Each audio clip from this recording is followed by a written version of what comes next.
BP எவ்வளோ இருக்குது sister? Ma'am 80/50 இருக்குது மேம். அட்மிட் பண்ணும்போது எவ்வளோ இருந்துச்சு? அட்மிட் பண்ணும்போது 75/55 இருந்தது மேம்.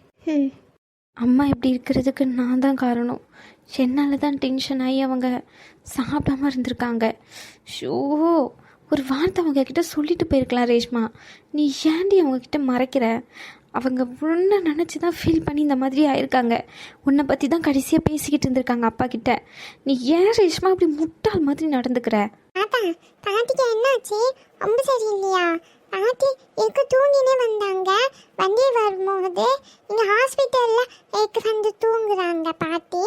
என்னாச்சு பாட்டிக்கு? ரொம்ப சரியில்லாமல் போச்சா?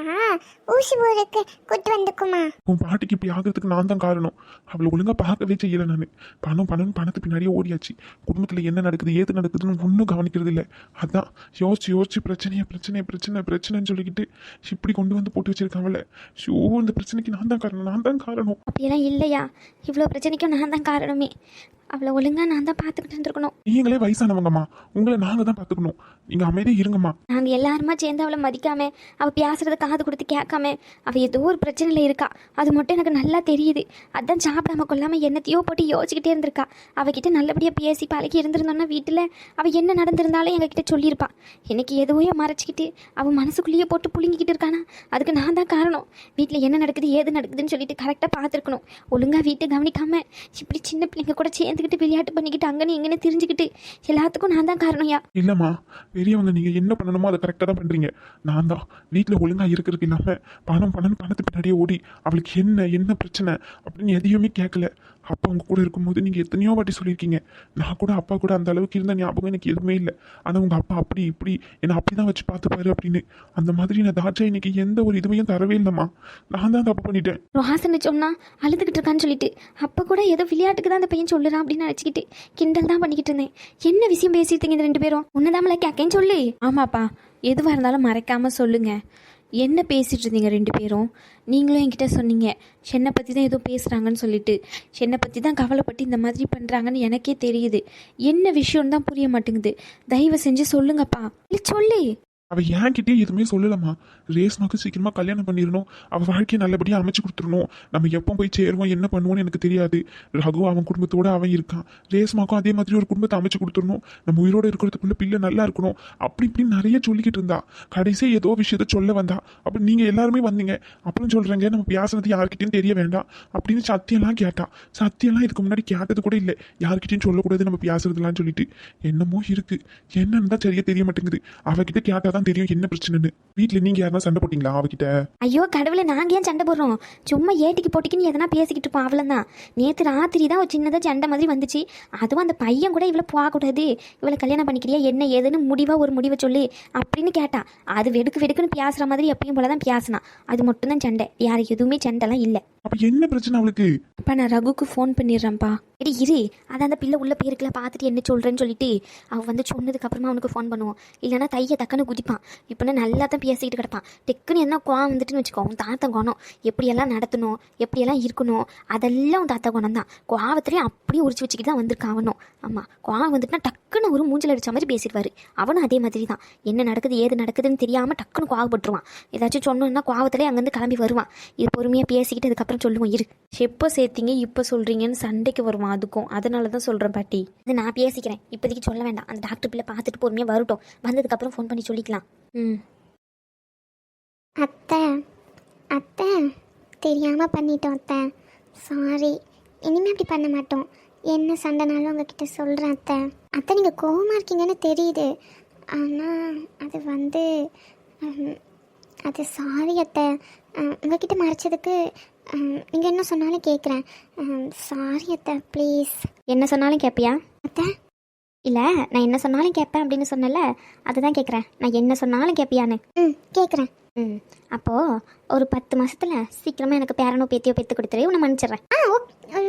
அத்தை அப்போங்க அத்தை. என்ன சொன்னாலும் கேட்பேன்னு சொன்னேன். அப்போ சும்மா வாய் வார்த்தைக்கு தான் சொல்லியிருக்கேன், அப்படி தானே? சரி மருமவில், நான் கூட என் மருமவை என்ன சொன்னாலும் இந்த அத்தைக்காண்டி செய்வான்னு பார்த்தேன். அத்தை சிப்போங்க அத்தை. ஐயோ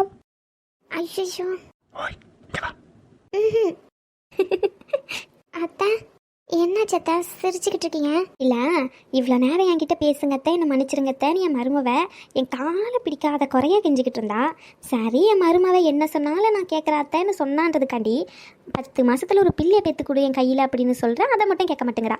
அதான் பேய் அரைஞ்சா மாதிரி நின்றுக்கிட்டு இருக்கியே, அதை பார்த்தேன் சிரித்தேன். ஓ அதுவா, நான் கூட இங்கே பார்த்துட்டீங்களான்னு நினச்சேன். புரியல. அது ஒன்றும் இல்லை அத்தை. ரெடி பண்ணுவோமா? பைத்தியக்காரம். என்னம்மா என்ன யோசிச்சுக்கிட்டு இருக்க? என்னடா மற்ற எல்லா விஷயத்துலையும் அத்தை சப்போர்ட் பண்ணாங்க, இப்போ தான் கல்யாணம் ஆயிருக்கு உடனே குழந்தை பெற்றுத்தான்னு கேட்குறாங்களேன்னு பார்க்குறியா? எப்படி மேய்க்க போகிறேன்னு தெரியல வளர்த்துனே. அதெல்லாம் நீ கவலைப்படாத. பேரனோ பேத்தியோ ஏதோ ஒன்று பெற்று கையில் கொடுத்துட்டு நான் ஊருக்கு கூட்டிகிட்டு போய் வளர்த்துக்கிறேன். உங்கள் 2 பேரையும் தொந்தரவே பண்ண மாட்டேன். உங்கள் 2 பேரும் தேடவும் தெரியாது அந்த குழந்தை. அந்த அளவுக்கு எனக்கு வளர்த்துக்க தெரியும். சரியா? சும்மா தான் சொன்னேன், எதுவும் வருத்தப்படாத. குழந்தை எப்போ நிற்குதோ அப்போமே நிற்கட்டும். சும்மா கிண்டலுக்காண்டி சொன்னேன். சரியாம்மா? அதுக்கு பேய் 2 மாதிரி நின்றுக்கிட்டு இருக்கா? இல்லை அத்தை. மியாவ். என்னல, என்ன வேணும்? அம்மா. அம்மா தாண்டா. என்ன மியாவும் மியாவும் சத்தம் கேட்டுக்கிட்டு இருக்கே? என்ன பூனைக்கு என்ன வேணுமா? தண்ணி குடிக்கிறதுக்கு வந்தம்மா. அதான் 2 பேரும் பேசிக்கிட்டு இருந்தீங்களா? அதாம்மா, ஒரு பூனை இங்கே நின்றுட்டு இருந்துச்சு, அதை விரட்டி விட்டேன். ஓ, பூனையும் மியாவும் மியாவும் தான் விரட்டுவாங்க அப்படிதானே? ஆமாம்மா. ஷாலினி, அந்த பெட் மேலே ஒரு ஃபைல் வச்சுருந்தனே எல்லோ கலர், அது பார்த்தா நீ? ஃபைலா? நீங்கள் வரும்போது ஃபைல்லாம் எதுவுமே எடுத்துகிட்டு வரலையே. ஃபைலு எடுத்துட்டு வந்தேன், அங்கே தான் வச்சேன். நீ தான் எடுத்த. உனக்கு ஞாபகம் இல்லை? நைட்டு கூட கையில் கொடுத்தனே. ஞாபகம் இல்லையா? நான் எதுவும் எடுத்த மாதிரி ஞாபகம் இல்லையே. என்ன ரிப்போர்ட்டு? பேஷண்ட் ரிப்போர்ட்டா இல்லை ஹாஸ்பிட்டல் ஃபைலா? என்ன எடுத்துகிட்டு வந்தீங்க? புடி லூசு. இங்கே நின்று ஃபைலுன்னா எப்படி கிடைக்கும்? போய் தேடி கொடுத்து எடுத்து கொடுத்துட்டு வா. இல்லையே, எனக்கு நல்ல ஞாபகம் இருக்குது. எங்கே நீங்கள் ஃபைல் எதுவும் எடுத்துகிட்டு வரல. உங்கள் கேபினில் இருக்கான்னு சொல்லிட்டு ஹாஸ்பிட்டல் ரிசப்ஷன் கால் பண்ணி கேளுங்க. அப்படி இல்லைன்னா என்கிட்ட ரீனா நம்பர் இருக்குது, நான் கால் பண்ணி கேட்டு சொல்ல வாங்க உங்களுக்கு. இருங்க, ஃபோன் இங்கே தான் வச்சேன். போய் அந்த ஃபைல் எடுத்து கொடுத்துட்டு வா. புடி பைத்தியக்காரி. என்ன மருமவுல நீ? போயிட்டு அவன் எது கேட்குறாலும் எடுத்து கொடுத்துட்டு வா. ஹாஸ்பிட்டலுக்கு நேரமாச்சுன்னு தானே உங்ககிட்ட கேட்குறான். போய் எடுத்து கொடுத்துட்டு வா. எல்லா வேலையும் முடிஞ்சிட்டு நானே வெளியே தான் போகிறேன் சமையல் ரூம்லேருந்து. ஹாஸ்பிட்டலுக்கு போகிறான்ல, அதான் உங்ககிட்ட சொல்லிட்டு போனோன்னு வந்திருக்கான். நீ என்கிட்ட நின்றுக்கிட்டு இருந்தோன்னே அப்படியே போகிறான். வருத்தப்பட போகிறான். ஐயோ, அது வந்து அத்தை. சரி மருமல, நான் ஒன்றும் நினச்சிக்கல. இல்லை அத்தை, பரவாயில்ல, நான் உங்களுக்கு ஹெல்ப் பண்ணுறேன். அவன் வேலைக்கு போகிறதுக்காண்டி வெயிட் பண்ணிக்கிட்டு இருக்கான். உங்ககிட்ட சொல்லிட்டு போகிறதுக்காண்டி தானே நிற்கிறான். அவன் வேலைக்கு போனோம். இல்லைனா அடுக்காலையே சுற்றி குட்டி போட்ட பூனை மாதிரி மியாவுன்னு கத்திக்கிட்டு திரிவான். அத்தை. அத்தை தானே சொல்கிறேன். ஐயோ கடவுளே. என்னங்க உங்க பிரச்சனை? சும்மா இருக்க மாட்டீங்களா? அத்தை முன்னாடி போயிட்டு போங்க. உங்களுக்கு எதனா வலி எதனா இருக்காமா? நான் எப்படி சொல்கிறேன்னா பிரெஸ்ட் வலி அந்த மாதிரி சொல்கிறேன். பிரெஸ்ட்னா நெஞ்சு வலி அந்த மாதிரி ஏதாச்சும் வலிக்குதான்னு கேட்குறேன். இல்லைம்மா, நெஞ்செல்லாம் வலிக்கல. நெஞ்செல்லாம் நல்லதாம்மா இருக்குது. கொஞ்ச நேரம் பேசிக்கிட்டு தான் இருந்தேன். அப்படியே படப்படன்னு வந்த மாதிரி இருந்தது. அப்படியே விழுந்துட்டேன். விழுந்துற வரைக்கும் ஞாபகம்லாம் இருக்குது. அதுக்கப்புறம் தண்ணி தொளிச்சு எழுந்தேன், தண்ணி குடித்தேன். எல்லாமே ஞாபகம் இருக்குது. ஞாபகம் இல்லாமலாம் இல்லை. சரி, உங்களுக்கு லோ பிபி தான் சரிங்களா? அதனால் பயப்படுற மாதிரி எந்த ஒரு பிரச்சனையும் இல்லை. நீங்கள் சாப்பிடல நேட்டிலேருந்து கரெக்டாக சாப்பாடு கரெக்டாக எடுத்துக்கோங்க. நம்ம சாப்பிட்றது மூலியமாக தான் குளுக்கோஸ் நம்ம உடம்புல உள்ளே இன்ஜெக்ட் ஆகி அந்த குளுக்கோஸ் தான் வந்து எனர்ஜியாக கன்வெர்ட் ஆகும். நீங்கள் சாப்பிடாமல் இருந்திருக்கீங்க ஒன் டே ஃபுல்லாக, தண்ணியும் ஒழுங்காக குடிக்கல, உடம்பு ஃபுல்லாக ஹைட்ரேட் ஆகிருக்கு. இந்த மாதிரி பண்ணக்கூடாது இனிமேல். வயசாக நீங்கள் தான் உங்கள் உடம்பை நல்லபடியாக பார்த்துக்கணும். நான் வெளியே இருக்கவங்க கிட்ட சொல்லிடுறேன் சரிங்களா? சிஸ்டர், இவங்களுக்கு ட்ரிப்ஸ் முடிஞ்சதுன்னா அதுக்கப்புறம் என்னுடைய கேபினுக்கு வந்து இன்ஃபார்ம் பண்ணுங்கள். அட்டெண்டரை வந்து உள்ளே வெயிட் பண்ண சொல்லுங்கள். அட்டெண்டர் கிட்ட சொல்லிவிட்டு நீங்கள் வேலையை பாருங்கள், அவங்க பார்த்துப்பாங்க. அட்டெண்டர் கிட்ட இன்ஃபார்ம் பண்ணிடுங்க. ட்ரிப்ஸ் முடிஞ்சிச்சு ட்ராப்ஸ் அப்படின்னா அதை ரிமூவ் பண்ணிடணும். உங்ககிட்ட இன்ஃபார்ம் பண்ண சொல்லுங்கள், நீங்கள் வந்து ரிமூவ் பண்ணிடுங்க. ஓகே? Okay doctor. என்னம்மா என்ன யோசிச்சுக்கிட்டு இருக்கீங்க? ஏதாச்சும் பண்ணுதுன்னா உடனே சொல்லுங்கம்மா, அதுக்கேற்ற மாதிரி ட்ரீட்மெண்ட் பண்ணுவோம். யாருமே உள்ளே கூட வேண்டாம். நான் கொஞ்ச நேரம் தனியாக இருக்கணும்னு நினைக்கிறேன். தனியாக இருக்கணும்னு நினைக்கிறீங்களா? தனியாக இருந்தீங்கன்னா அப்போ ட்ரிப்ஸ் முடிஞ்சதுன்னா யார் இன்ஃபார்ம் பண்ணுவா? அவங்களுக்கும் வேலை இருக்கும்ல, சிஸ்டர்ஸ்க்கும் 24 ஹவர்ஸ் உங்கள் கூட இருக்க முடியாதுல்ல. அதனால தான் அட்டெண்டர் வந்து ஜாயின் பண்ணணும்னு சொல்கிறது. உங்களுக்கு தான் அட்டெண்டர் இருக்காங்களே, அப்புறம் என்னம்மா? அட்டெண்டர் இல்லைன்னா பரவாயில்ல, ஸ்டாஃப்ஸ் நர்ஸை கூடயே இருக்க சொல்லலாம். அட்டெண்டர் இருக்காங்க அப்படின்னா ட்ரிப்ஸ்காண்டிலாம் ஒரு நர்ஸை வந்து அப்பாயின் பண்ண மாட்டாங்க. அதுக்கு இல்லைம்மா, நானே முடிஞ்சிட்டுன்னா குரல் கொடுக்குறேன். இங்கே என்ன தானே இருக்கீங்க எல்லாருமே சுற்றி. நான் கொஞ்சம் தனியாக இருக்கணும்னு நினைக்கிறேன். இங்கே பாருங்கள், எந்த பிரச்சனையாக இருந்தாலும் அதுக்கு தீர்வு சாப்பிடாமல் இருக்கிறது இல்லை சரிங்களா? அதே மாதிரி இப்படி ஓவர் திங்க் பண்ணாதீங்க, அது உடம்புக்கு சரியில்லை. புரிஞ்சுக்கோங்கம்மா, பிபி லோவாயிருக்கு. இதுக்கு மேலே லோவாச்சுன்னா ரொம்ப நிறைய ப்ராப்ளம் வரும். ஏன் ஹார்ட் அட்டாக்கே வரதுக்கு கூட நிறைய சான்சஸ் இருக்குது உங்களுக்கு. அதனால தான் சொல்கிறேன், புரிஞ்சுக்கோங்க. நான் வெளியே போயிட்டு இன்ஃபார்ம் பண்ணுறேன் சரிங்களா? அவங்க வந்து ஒருத்தவங்க கூட இருப்பாங்க. சிஸ்டர், அட்டெண்டர் வர வரைக்கும் கூட இருங்க. Okay ma'am. அப்புறம் அந்த 304ல் அந்த பேஷண்ட் இருக்காங்கல்ல, அவங்களுக்கு நர்ஸு வெரிகோஸ் ப்ராப்ளம் இருந்துச்சுல்ல, அதை ட்ரீட் பண்ணுறதுக்கு ஆதி வந்து ஷிஃப்ட் அட்டன் பண்ணிடுவார் சரிங்களா. அவர் மேனேஜ் பண்ணிப்பார். அந்த பேஷண்ட்டை நான் பார்க்கல ஓகேங்களா. அது ஃபைல்ஸ் எல்லாமே என்னோட கேபினில் வச்சுருக்காங்க. அதை எடுத்து ஆதி டேபிளில் வச்சுருங்க. பட் மேம் ரேஷ்மா மேம் தான் உங்கள் டேபிளில் வைக்க சொன்னாங்க. அது நோட்ஸ்காண்டி மேம் என்னை ரெஃபர் பண்ண சொல்லியிருந்தாங்க. அந்த பேஷண்ட்டை நான் பார்க்கல ஓகேங்களா. ஆல்ரெடி மேம் என்கிட்ட இன்ஃபார்ம் பண்ணிட்டாங்க. உங்ககிட்ட இன்ஃபார்ம் பண்ண மறந்துருக்காங்க. அதனால தான் நான் சொல்கிறேன். எடுத்துகிட்டு போய் டேபிளில் பேப்பர்ஸ் எல்லாமே சப்மிட் பண்ணிடுங்க. அதுக்கப்புறம் ஆதி வந்தவொடனே பேப்பர்ஸ் இல்லைன்னா டென்ஷன் ஆகும். அதனால தான் சொல்கிறேன். வேறு எதனா பேஷண்ட் பார்க்கணுன்னா என்னோட டேபிளுக்கு அவங்க பேப்பர்ஸ் எடுத்துகிட்டு வந்து சப்மிட் பண்ணிடுங்க. நான் இவங்க அட்டெண்டரை பார்த்துட்டு வந்துடுறேன். Ma'am okay. உங்கள் டாக்குமெண்ட்டை நானே வச்சுக்கிறேன். மேம் கிட்ட நான் இன்ஃபார்ம் பண்ணிக்கிறேன். Okay ma'am. பாட்டி ராம், பாட்டி என்னாச்சு பாட்டி? எல்லாரும் வந்திருக்கீங்க ஹாஸ்பிட்டலுக்கு. என்னாச்சு? யாருக்கு உடம்பு சரியில்லை? உங்களுக்கு ஏதாச்சும் பண்ணதா பாட்டி? என்னாச்சு? ஒன்றும் இல்லையா, வீட்டில் நல்லா பேசிக்கிட்டு இருந்தா. ரேஸ்மாட அம்மா திடீர்னு அப்படி மயக்கம் போட்டு கீழே விழுந்துட்டா. அதான் ஆஸ்பத்திரிக்கு கூட்டிகிட்டு வந்தோம். உள்ளே வச்சு பார்த்துக்கிட்டு இருக்காங்க. டாக்டர் அப்போவே போனாங்க, இன்னும் வரவே இல்லை. அதான் என்னாச்சுன்னு தெரியல. Hi sir. ரேஸ்மாவும் தம்பியும் தான் விரும்புகிறாங்க. சரி ஓகே, நான் போய் பார்த்துட்டு என்னன்னு சொல்கிறேன் சரிங்களா. பயப்படாதீங்க, எதுவும் பிரச்சனை இருக்காது. ஏதாச்சும் பிபி எதனா லோவாக இருக்கும், அதனால கூட விழுந்திருக்கலாம். சாப்பிட்டாங்களா அவங்க ப்ராப்பரா? அதுதான் ஏன் தெரியல, ஏதோ சங்கடத்தில் இருந்திருக்கா. என்னன்னு சரியா தெரியாம தான் கூட்டிகிட்டு வந்தோம். மேம் ஜெனிஃபர் என்னாச்சு உங்களுக்கு? பார்த்துட்டீங்களா? சார் லோ பிபியாக தான் இருக்குது. வேறு எதுவும் பிரச்சனை இல்லை. உங்களுக்கு ஐவி ஃப்ளூடை இன்ஜெக்ட் பண்ணி நாங்கள் ட்ரிப்ஸ் மூலயமா ட்ராப்ஸ் மூலயமா இன்ஜெக்ட் பண்ணியிருக்கோம். ஸோ அதனால் பயப்பட வேண்டாம். அவங்க நேற்று ஃபுல்லாக சாப்பிடாம இருந்திருக்காங்க. அதுக்கப்புறம் வாட்டர் லெவலும் ரொம்ப லோவாக இருக்குது. ஹார்ட் பீட் செக் பண்ணோம், ஹார்ட் பீட் நல்லா தான் இருக்குது. ஸோ அதனால் நம்ம பயப்பட வேண்டாம். ஹார்ட் பீட் நார்மலாக தான் இருக்குது. ஹார்ட் பீட் நம்மளுக்கு இன்க்ரீஸ் ஆனால் தான் நம்ம பயப்படுற மாதிரி இருக்கும். ஸோ அவங்களுக்கு ட்ரிப்ஸ் ஏறி இருக்குது. ட்ரிப்ஸ் ஏறினதுக்கப்புறம் கூட்டிகிட்டு போகலாம். அவங்க ஆல்ரெடி நல்லா தான் இருக்காங்க. நீங்கள் போய் பார்க்குறதா தான் பார்க்கலாம் ma'am. Okay Jennifer, thank you. Ma'am கொஞ்சம் ரிப்போர்ட் உங்ககிட்ட சப்மிட் பண்ண வேண்டியது இருக்குது. ஜெனிஃபர் சாரி, டேபிளில் வச்சுருங்க, நான் பார்த்துக்கிறேன். மேம் நான் டேபிளில் சப்மிட் பண்ணிவிட்டு உங்களுக்கு மெயில் பண்ணிடுறேன் ma'am. Okay Jennifer. Thank you ma'am. Ram, என்கிட்ட ஏன் நீங்கள் கோவமாக இருக்கீங்க? என்னை பார்த்துட்டு ஏன் இப்படி ரியாக்ட் பண்ணுறீங்க நீங்கள்? பாட்டி அதான் பார்க்கலான்னு சொல்லிட்டாங்களே, வருத்தப்படாதீங்க. பிபி தான் லோவாக இருக்குது. அவங்க கரெக்டாக சாப்பிடல இல்லையா. நம்ம தினமும் சாப்பிடும் போது அந்த சாப்பாடு கரெக்டாக சாப்பிடாத போது இந்த மாதிரி காம்ப்ளிகேஷன் வர்றது நார்மல் தான் சரிங்களா. பயப்படணும்னு எந்த அவசியமும் இல்லை. அவங்களுக்கு பிளட்டோட அந்த அழுத்தம் கொஞ்சம் கம்மியாக இருக்கிறதுனால இந்த மாதிரி ஆயிருக்கு. அவங்க ரொம்ப எமோஷ்னலாக ஏதாச்சும் ஃபீல் பண்ணியிருக்கலாம். ஏதாச்சும் கொஞ்சம் எதனா ரொம்ப டயர்டாக ஃபீல் பண்ணியிருக்கலாம். சம்திங் நிறைய இருக்குது. அவங்கள கொஞ்சம் ஒரு 2-3 நாள் கொஞ்சம் கேர் பண்ணி பார்த்துக்கிட்டிங்கன்னா அவங்க ரெக்கவர் ஆயிடுவாங்க. நீங்கள் பயப்படாதீங்க, போய் பாருங்க போங்க.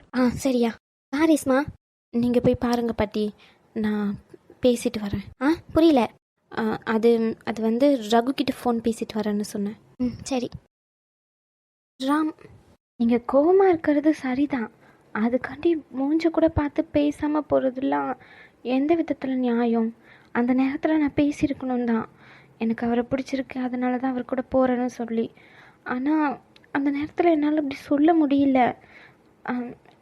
உங்களை கல்யாணம் பண்ணிக்கணும்னு தான் உங்ககிட்ட சொல்லலான்னு நினச்சிட்டு இன்றைக்கி ஹாஸ்பிட்டலுக்கு கிளம்புனேன்.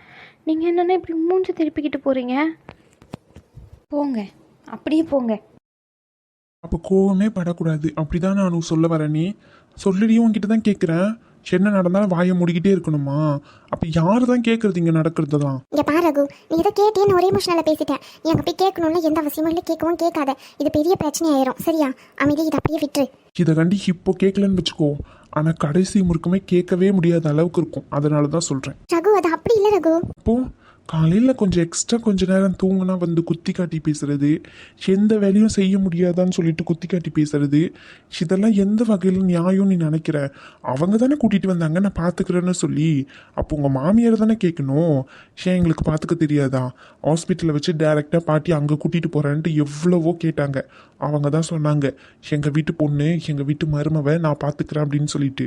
அப்போ கூட்டிகிட்டு வந்துட்டு இப்படி பண்ணால் கேட்க தான் செய்வோம். ரகு அது அப்படி இல்லை ரகு. அனு, இங்கே பாரு ரகு, அனு சொல்கிறதும் சரிதான். அது அந்த மாதிரி இல்லை. ஏன் அணுவுக்கே அந்த பிரச்சனை இருக்காதுன்னு நினைக்கிறியா? ஒரு பொண்ணு 7 மணி வரைக்கும் தூங்கிட்டு அவ்வளோந்தான். அந்த நாளே போச்சு. குட்டி குட்டி குட்டி குட்டி அதையே சொல்லி காட்டுவாங்க. அவளுக்கு உடம்பு முடியாமல் இருக்கலாம், என்ன வேணாலும் பிரச்சனை இருக்கலாம். அனு, நீங்கள் என்னைக்காச்சும் 8 மணி வரைக்கும் 7 மணி வரைக்கும் உங்கள் அத்தை இருக்கும் போது தூங்கியிருக்கீங்களா? சொல்லுங்கள். இங்கே பாரு ரகு, எல்லா பொண்ணுங்களுக்கும் நடக்கிறது தான் சரிங்களா. அவங்க எந்திக்கிறதுக்கு முன்னாடியே எந்திரணும். அவங்க வேலை செய்யறதுக்கு முன்னாடியே நம்ம கிச்சனில் போய் நிற்கணும். அதுவும் சொல்லப்போனால் இது கிராமம், அந்த மாதிரி நினைக்கிறாங்க. அதை நம்ம எதுவும் சொல்ல முடியாது. இது ஒன்றும் அம்மா வீடு இல்லையே, மாமியார் வீடு தானே. அவங்க பார்த்துக்கிறதே பெரிய விஷயம் தான் ரகு. இப்போ இந்த நேரத்தில் நீ அங்கே போய் சொன்னா அது பெரிய பிரச்சனையாயிரும். சொல்கிறத கேளு, வேண்டாம். இவ்வளோ நேரம் நீ தான் ஃபீல் பண்ணி அழுத. சரி அவங்க வீடு மாமியார், அதுவும் கிராமத்தில் இருக்கிறவங்க அந்த மாதிரி தான் நினைப்பாங்க, சீக்கிரமாக எந்திக்கணும் எல்லா வேலையும் செய்யணும் அப்படின்னு சொல்லி. ஏன் உன் புருஷனுக்கு அறிவில்லை? கூட வந்து இருக்கணும்னு தோணாது அவனுக்கு? ரகு, நீங்க இப்படி எடுத்த கவுத்தன் வார்த்தை விடாதீங்க ரகு. அனு 2 நாள் பேசலன்னு ஒன்று எவ்வளோ கோவப்பட்டேன். ஒரு வாரமாக வந்து பார்க்கவும் இல்லை, ஃபோன் பண்ணால் 2 வார்த்தையோட ஃபோனை கட் பண்ணால் இது என்னது? அவருக்கும் வேலைன்னு இருக்கும்ல ரகு. நான் அவங்களுக்குன்னு சப்போர்ட் பண்றேன்னு நினைக்காதீங்க. நான் பொதுவாக தான் சொல்றேன். அனு ரொம்ப பொதுவாக பேசுகிறானு. ரகு, நீங்க 2 பேரும் சண்டை போடாதீங்க எனக்காண்டி. இங்க பாரு, அவ சொல்றது கரெக்ட் தான். அவரு சொந்தமாக வீடு வாங்கியிருக்காரு எனக்காண்டி தான். அவங்க அம்மா கிட்ட சண்டை போட்டு அந்த லோனை கிடக்கணும், அதுக்காண்டி அவர் வேலை செஞ்சு தான் ஆகணும். அதுவும் இல்லாமல் இங்கே வந்து தங்கணும்னா இங்கே ஒரு ரூமில் நாங்கள் 2 பேர் இருக்கோம், இன்னொரு ரூமில் அத்தையும் அவங்க அம்மாவும் இருக்காங்க. இங்கே வந்து எப்படி இருக்க முடியும் சொல்லு? அவர் வந்தாருன்னா இங்கே நானும் அவரும் இருந்தோன்னா அனு எப்படியும் பக்கத்து ரூமில் போயிடுவான். அது அவருக்கு எதனும் அன்கம்ஃபர்டபுளாக இருக்கும். அதான் அவர் வராமல் இருந்திருப்பாரு. வேறு எதுவும் இல்லை. நீ எதுவுமே கேட்காத, அமைதியாக விட்டுரு. இதுக்கெல்லாம் ஒரே காரணம் தான் ரகு. நீ கோவப்படுற மாதிரி அவங்க மேலாம் தப்பு இல்லை. எங்கள் அம்மா தான். எங்கள் அம்மா இன்ன வரைக்கும் ஒரு ஃபோன் பண்ணி கேட்கல. நீ ஏதோ சொல்கிற, அவராச்சும் பரவாயில்ல என்னை தாங்குறாரு. எனக்கு மற்றபடி உங்களெல்லாம் பார்க்கும்போது நீங்களாம் ஹாப்பியாக இருக்கீங்க, சந்தோஷமாக இருக்கீங்க. எனக்கு மட்டும் ஏன் இந்த லைஃபு? என்கிட்ட ஏன் ஹாப்பியாக பேச மாட்டேங்கிறாரு? ஒரு 10 நிமிஷம் 15 நிமிஷம் உட்காந்து தனியாக பேசவே மாட்டேங்கிறாரு. எனக்காண்டி இவ்வளோ கஷ்டப்படுறாரு, என் கூட பேசவே மாட்டேங்கிறாருன்றது தான் எனக்கு வருத்தம். மற்றபடி அவர் என்னை நல்லா தான் வச்சு பார்த்துக்கிறாரு. சொல்லப்போனால் எனக்காண்டி தான் அவர் கஷ்டமே படுறாரு. இப்போ போய் நீங்கள் அங்கே கேட்டிங்கன்னு வச்சுக்கோங்க, என் அத்தையாக இருந்தாலும் சரி, உங்கள் அம்மாவாக இருந்தாலும் சரி, உங்கள் அம்மாவுக்கு நானாக இருந்தால் என் மேலே தான் தப்பாக தெரியும். இதுவே என் அத்தையாக இருந்தால் இவங்க பண்ணது தான் தப்பாக தெரியும். மாமியாருக்கு மருமவ தப்பு தான் பண்ணுவா, சின்னதாக நல்லதே பண்ணியிருந்தாலும். எல்லாருமே அப்படி தான் என்னை பொறுத்த வரைக்கும். அவ்வளோதான். ப்ளீஸ் ரகு, நிதானமாக யோசிச்சு எதுனா முடிவிடுங்க. அதை விட்டுட்டு நான் போய்ட்டு அவன்கிட்ட கேட்குறேன், சண்டை போடுறேன்னு போகிறீங்க. சரி, நீங்கள் போய் முத்துமாரி கிட்ட பேசுகிறீங்க, சண்டை போடுறீங்க. அவர் அங்கே பேசினதுக்கப்புறம் நேராக எங்கே வருவார்? இங்கே தானே வருவார். இங்கே வந்து இவங்க கிட்ட தானே சண்டை போடுவார். சொல்லுங்கள். ஃபங்க்ஷன் சண்டை வச்சுக்கிட்டு இன்னைக்கு சண்டை போட்டால் நல்லாவா இருக்கும்? சொல்லுங்கள் ரகு. எனக்கு இதுதான் ரகு உங்ககிட்ட பிடிக்கவே மாட்டேங்குது. மற்ற எல்லா விஷயத்துலையும் நீங்கள் நல்லா எனக்கு சப்போர்ட் பண்ணுறதும் சரி, ஒரு சில விஷயத்தில் நானே தப்பு பண்ணாலும் நீங்கள் விட்டு கொடுத்து பொறுமையாக போகிறதும் சரி. ஆனால் இந்த கோவம் வந்துட்டால் மட்டும் நிதானமே இருக்க மாட்டேங்குது. கண்ணை முடிக்கிட்டு அப்படியே உங்களுக்கு கோவத்தில் என்ன பண்ணணும்னு தோணுதோ பண்ணிடுறீங்க. கொஞ்சம் ஒரு 5 நிமிஷம் யோசிங்க. நீங்கள் கோவப்பட்டீங்கன்னா பாதிக்க போகிறது யார்? அவள் தான். அவளுக்காண்டி தானே சப்போர்ட் பண்ணி பேசணும்னு நினைக்கிறீங்க. சொல்லுங்கள். ஆமாம் ரகு, அண்ணன் சொல்கிறதும் கரெக்டு தான். எங்கள் அம்மா வந்திருந்திருந்தாங்கன்னா இந்த பிரச்சனையே இல்லை. நீ பாரு நான் பாருன்னு எங்கள் அம்மாவே பார்த்துருப்பாங்க. எங்கள் அம்மா இல்லாததுனால தான் இந்த பிரச்சனை. சரி ஓகே, ஃபீல் பண்ணாத, எல்லாமே சரியாயிடும் கொஞ்ச நாளில். சரியா? எனக்கு நேரமாச்சு, நான் ஹாஸ்பிட்டலுக்கு கிளம்புறேன். பாய். ஏன் உங்களுக்கு மட்டும்தான் கோவப்பட தெரியுமா? எங்களுக்கெல்லாம் கோவப்பட தெரியாதா? கோவம் வந்துச்சுன்னா கோவப்பட்டுட்டு போங்க. அவ்வளோ ரோஷமாக இருக்கீங்களா நீங்கள்? கல்யாணத்தை பற்றி பேசலான்னு தான் வந்தேன். அதுவும் ஃபஸ்ட்டு உங்ககிட்ட பேசணுன்னு தான் வந்தேன். அவ்வளோ கோவமாக பேசுகிறீங்கல்ல? கோவமாக பேசலை, பேசாமையே போயிட்டாரு. நான் ஏன் ஃபீல் பண்ண போகிறேன்? நான்லாம் ஃபீல் பண்ணலை. போங்க, எனக்கு என்ன. பெரிய மன்மதன் நினப்பு மனசில். இவர் பேசலைன்னா அப்படியே உட்காந்து அழுதுகிட்டு இருப்பேன்னு நினச்சிக்கிட்டு இருக்காரு போல். ஆனால் கஷ்டமாக தான் இருக்குது. போடா பைத்தியக்காரா. இனிமேல் வந்து பேசி பாரு, அப்போ இருக்கு உனக்கு. வந்து ராமனு கூப்பிட்றேன், நீ பாட்டுன்னு போய்கிட்டே இருக்க கண்டுக்காம. என் பாட்டி உன் கண்ணுக்கு தெரியுறாங்க, என் அப்பா உன் கண்ணுக்கு தெரியுறாங்க, நான் மட்டும் உன் கண்ணுக்கு தெரியல, அப்படி தானே? இருக்கட்டும். எவ்வளோ நாளைக்கு இந்த கோவம் நானும் பார்க்குறேன். நீயா வந்து பேசுகிற வரைக்கும் பாரு, நான் பேசவே மாட்டேன். போ, அப்படியே போ. நான்லாம் உனக்கு செட்டே ஆக மாட்டேன். போடா. இதில் எப்போ பாரு எப்போ கல்யாணம் பண்ணிக்கலான்னு கேட்பான். எப்போல்லாம் நான் ஆசையாக சொல்லலான்னு வரனோ அப்போல்லாம் ஏதாச்சும் பண்ணிவிட்டு அப்படியே போயிடுவான். இவனை பார்த்தாலே புடப்பைச்சிக்கிறா. வேற ஏதாச்சும் திட்டணுமா? ஐயோ, உங்ககிட்ட தான் கேட்குறேன். வேற ஏதாச்சும் திட்டணும்னா திட்டுங்க. நான் போயிட்டதுக்கப்புறம் ஏன் திட்டுறீங்க? பின்னாடி திரும்பிக்கிட்டு முன்னாடியே நிற்கிறேன். திட்டுங்க, என்னென்ன திட்டணுமோ திட்டுங்க, வாங்கிக்கிறேன். நான் ஒன்றும் திட்டலையே. ஓ திட்டலை? அப்போ இவ்வளோ நேரம் என்ன கொஞ்சிக்கிட்டு தான் இருந்திருக்கீங்க, அப்படி தானே? ஓ சரி. உங்கள் ஊர்லலாம் இப்படி தான் கொஞ்சுவாங்களோ? ஹலோ, நான் ஒன்றும் மூஞ்சி திருப்பிக்கிட்டு போகலையே. நீங்கள் தானே போனீங்க. இப்போ என்ன வந்து நின்றுக்கிட்டு இருக்கீங்க?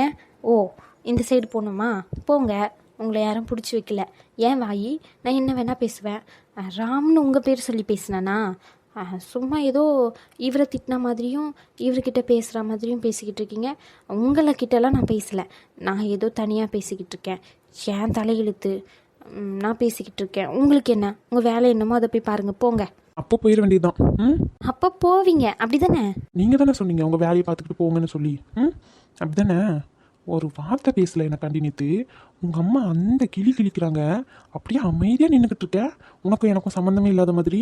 சொல்லுடி, சம்மந்தம் இல்லையா என்ன? ம், நான் கொடுக்குறதெல்லாம் வாங்கிக்கிறல, முக்கியமாக அந்த கிஸ்ஸு வாங்கிக்கணும்ல. யோ, என்னையா சொல்லி காமிச்சிக்கிட்டு இருக்க? வாங்கிக்கணும்ல, அப்போ சொல்லி தான் காட்டுவேன். யோ, நானே கேட்டேன். அன்னைக்கு ஏதோ எமோஷ்னலாக பேசிக்கிட்டு இருக்கும்போது நீ தான் தேவையில்லாமல் கிஸ் பண்ண என்ன. சிப்புடா. அதனால வாங்கினல. இங்கே பாரு, மரியாதையாக போயிட சொல்லிட்டேன். ஆமாம், உன் மேலே நான் கோவமாக இருக்கேன். அப்படி மூஞ்சி திருப்பிக்கிட்டு போனல அப்போ. இப்போ மட்டும் எதுக்கு வந்து பேசிக்கிட்டு இருக்கியா? சரி, ஒருத்தன் கோச்சிக்கிட்டு போகிறானே, அவன் பின்னாடி வந்து ஒரு 2 வார்த்தை பேசுவோம், சாரி சொல்லுவோம். சரிங்க, இனிமேல் இப்படி பண்ண மாட்டேங்க, நீங்கள் தாங்க எனக்கு எல்லாமே, லவ் யூங்க, இந்த மாதிரிலாம் சொல்ல தெரியாது. அப்படி தானே? ஒரு வார்த்தை சொல்ல மாட்டீங்க மேடம், நான் மட்டும் உங்கள் பின்னாடியே திரியணும். சரி, பாவம் போனால் போது, இப்படி வந்துட்டுமே, சரி மறுபடியும் போய் பேசுவோன்ட்டு நானும் திரும்பி வரேன். வந்து பார்த்தா மூச்சு விடாமல் 30 நிமிஷம் திட்டிக்கிட்டு இருந்திருக்கீங்க. மாலையும் போங்க நீங்க. ஹலோ, என்ன? என்ன என்ன என்ன? அது வந்து அம்மா அன்னைக்கு பேசும்போது என்ன சொல்கிறதுன்னு தெரியல. அதான் அமைதியாக இருந்தேன். யோசிச்சுக்கிட்டு இருந்தேன். அதனால தான் எதுவுமே பேச முடியல. அதுக்காண்டிலாம் கோச்சிக்கிட்டு போனால் என்ன பண்ணுறது தான் சொல்லுங்கள். ஓ அப்படி. சரி சரி, இப்போ என் மேலே தான் தப்பு. சரிடி, இதே இடத்துல என் அம்மாவை கூட்டிகிட்டு வந்து என் அம்மா இந்த மாதிரி கேள்வி கேட்கும் போது உனக்கு நான் சப்போர்ட் பண்ணாமல் வாயை முடிக்கிட்டு அமைதியாக அப்படியே போயிருந்தேன்னா நீ என்னை சும்மா விட்டுருப்பேன்? நீ என்கிட்ட திரும்பி பேசியிருப்பேன்? சொல்லு. நானாச்சும் பாவம் போனால் போது பிள்ளை பயந்துருமே பாவமேன்னு சொல்லிட்டு பின்னாடி வந்து நின்றுக்கிட்டு இருக்கேன். மூச்சு பிடிச்சிக்கிட்டு 30 நிமிஷம் திட்டிகிட்டு இருக்கா. போடிங்க. வாடி போடின்லாம் கூப்பிடுறீங்க, நல்லா இல்லை. நல்லா இருக்கிறதுனால தான் கூப்பிடுறேன். சரி சொல்லு. என்ன சொல்லணும்? என்னமோ புலம்பிக்கிட்டு இருந்தியா, அதை சொல்லு. அதான் கேட்டுச்சுல, அப்புறம் என்ன மறுபடியும் எதுக்கு அதையே கேட்குறீங்க? பரவாயில்ல சொல்லு, எனக்கு கேட்கணும் போல ஆசையாக இருக்குது, கேட்குறேன். பைத்தியக்காரன், மெண்டல். ஹலோ, இதை சொல்லலை. கல்யாணம் அப்படின்னு சொல்லிக்கிட்டு இருந்தீங்களா, அதை சொன்னேன். திட்டுறதுனா மட்டும் வாய் அப்படி இவ்வளோ தூரத்துக்கு கிளியும். சப்போர்ட் பண்ணி பேச மாட்டீங்க, கூட இருக்க மாட்டீங்க. யாராச்சும் எதனா சொன்னால் அப்படியே அம்பன்னு விட்டுட்டு போயிருவீங்க, அப்படி தானே? அதுவே தான். சொல்லுங்க. என்ன மிரட்டுறீங்க? இனிமே பயப்படுறதுலாம் இல்லை, ஒன்லி ஆக்ஷன் தான். இப்போ சொல்லலைன்னு வச்சுக்கீங்க, அதுக்கப்புறம் வேற ஏதாச்சும் தர மாதிரி இருக்கும், நீங்கள் வாங்குற மாதிரி இருக்கும். எப்படி வசதி? ஹலோ, அன்னைக்கு ஏதோ கேர்லெஸ்ஸாக இருந்தேன், கிஸ் பண்ணிட்டீங்க. இன்னைக்கெலாம் அப்படி இருக்க மாட்டேன் ரேஷ்மா, இன்னைக்கெலாம் தெளிவாக தான் இருக்கேன். அப்போ ஆசை இருக்கு, அப்படி தானே? அப்படிலாம் ஒன்றும் இல்லை. நான் ஏன் ஆசைப்பட போகிறேன்? நான் ஆசைப்படலையே. அப்போ எதுக்கு மேடம் வைக்கப்படுறீங்க? வைக்கலாம் படலை, சிரித்தேன், அவ்வளோதான். சரி, உங்கள் அம்மாவை கூட்டிகிட்டு வந்து ஹாஸ்பிட்டல் அட்மிட் பண்ணிட்டு என்கிட்ட இப்படி லவ் பண்ணிக்கிட்டு இருக்கியே, உனக்கு தப்பா தெரியல? லவ்வா? நான் எப்போ லவ் பண்ண உங்களை? அடிப்பாவே, அப்போ இவ்வளோ நேரம் லவ் பண்ணலையா நீ? ஆசை தான், லவ்லாம் ஒன்றும் பண்ணல. போங்க. அப்போ போக வேண்டியதுதான். சரி கிளம்பலவா? பாய். ஒரு நிமிஷம். அது வந்து உங்ககிட்ட ஒன்று சொல்லணும். அது நீங்கள் என்ன சொல்ல போகிறீங்கன்னு எனக்கும் தெரியும். ரொம்ப நாள் வெயிட் பண்ணிட்டேன். ஆல்ரெடி சொல்லி ஏமாத்திட்டீங்க. தயவு செஞ்சு அந்த 3 வார்த்தையோடு சேர்த்து சொல்லிடுங்க ப்ளீஸ் ப்ளீஸ் ப்ளீஸ். அது எனக்கு உங்களுக்கு உங்களை என்ன பிடிச்சிருக்கு. அப்புறம் இப்போ எதுக்கு நீங்கள் சிரிக்கிறீங்க? சரி அடுத்து. நீங்கள் இப்படி சிரிச்சிங்கன்னா நான் சொல்ல மாட்டேன். சரி சிரிக்கல சொல்லுங்க. சிரிக்கல சொல்லுங்க. நீங்கள் சிரிக்கிறீங்க, போங்க, நான் போகிறேன். ரேஷ்மா ரொம்ப நாள் வெயிட் பண்ணிட்டேன், தயவு செஞ்சு சொல்லிட்டு போயிருங்க. ரேஷ்மா